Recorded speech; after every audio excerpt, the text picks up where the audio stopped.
የተሰቀለ ቀን ትዝ ይላችሁ? የተሰቀለ ቀን የተሰቀለበት ሰዓት ለ3 ሰዓት ያህል ነው መስቀል ላይ የቆየው እና ለ3 ሰዓት ያህል መስቀል ላይ ሲቆይ ጌታችን ኢየሱስ ክርስቶስ የተሰቀለው ሁለት ወንበዴዎች መሃል ነው። ሁለት ወንበዴዎች መካከል ነው የተሰቀለውና በግራና በቀኙ ሁለት ወንበዴዎች አሉ እና የሚገርማችሁ እታች ያለ የሚሰቀለው ህዝብ ብቻ ሳይሆን አጠገቡ በግራና በቀኝ የሚሰቀሉትም የሚያዩት እሱን ነበር። ተሰቃዮቹ እንኳን የሚያዩት እሱን ቶ የተሰቃይ ቤተሰብ እኮ አለ። ወንድሜ ሊሰቀል ነው፣ ልጆቼ ሊሰቀሉ ነው ብሎ እያለቀሰ የሚመጣ ሰው የሚሰቀሉ ልጆቹን ትቶ መሃላቸው የተሰቀለው ነው የሚያዩ። የሚሰቀሉት ራሳቸው ዞሮ ያዩታል። እኔ አሁን በእውነት መሰቀል ምን ያህል ያማል ብዬ ማንንም ሰው አልጠይቅም። እዚህ ውስጥ ተሰቅሎ የሚያቅሰለለ የለ።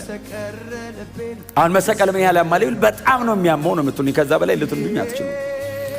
የእጃቸው እዚህ አጥንታቸው ላይ ደም ስራቸውና ነርቫቸው እንዲቆረጥ ተደርጎ ነው ደረቅ እንጨት ላይ የቸነከሯቸው። የኢየሱስን ሰን በቀኝና በግራ በኩል ያሉት ሁለት ወንበዴዎች ባይዘው እነሱም እጃቸው ተበስቷል። አጥንቱ ላይ ነው ሰርስረው የሰቀሏቸው እና አንደኛው በስተግራ በኩል ያለው ወንበዴ ልክ እንደ ኢየሱስ ነው የተሰቀለው።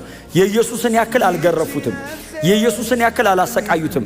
ኢየሱስ ከነሱ በጣም በተለየ አይነት መንገድ እንደተሰቃየ የምታውቁት ሆምጣጤ በሰፍነግ አድርገው እንዲጠጣ አመጡለት አይደል? እንዲጠጣ ወደ አፉ አስጠጉለትና ጠጣ ሲሉት እምቢ አላቸው አይደል? አንደኛው በተለይ ሉቃስ ሲነግረን ኢየሱስ አልጠጣም ማለት ለምንድነው አልጠጣም ያለው? እነሱ ማጠጣት የፈለጉት እንዲመረው አይደለም። ባይዘው የመስቀል ሞት እየሞት ሆምጣጤ መራሃል እንዴ?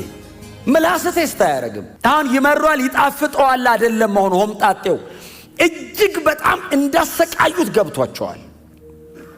ስጋው ተተልትሎ እላዩ ላይ አለ እና ደሙ ፈሶ አልቆ ቆዳው አጥንቱ ላይ ተለጥፎ ሲያዩት ከጭንቅላቱ ደም ይወርዳል፣ ከጎኑ ደም ይወርዳል፣ ከእጅ ከእግሩ ደም ይወርዳል፣ ከጀርባው ሁለንተናው ደም ያወጣልና ከሚገባው በላይ ያሰቃይተውታል።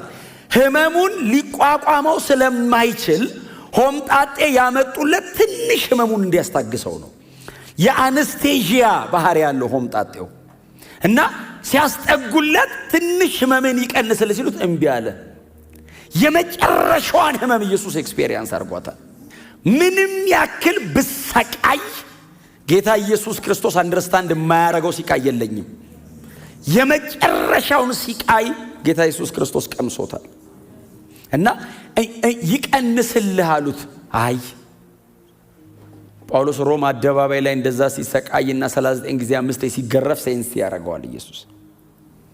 ኢየሱስ ወክ አርጎበታል እና እርቃኑን ነው አይደል የተሰቀለው? እርቃኑን ነው የተሰቀለው። እኛ ግን የተሰቀለውን ክርስቶስን እንሰብከዋለን።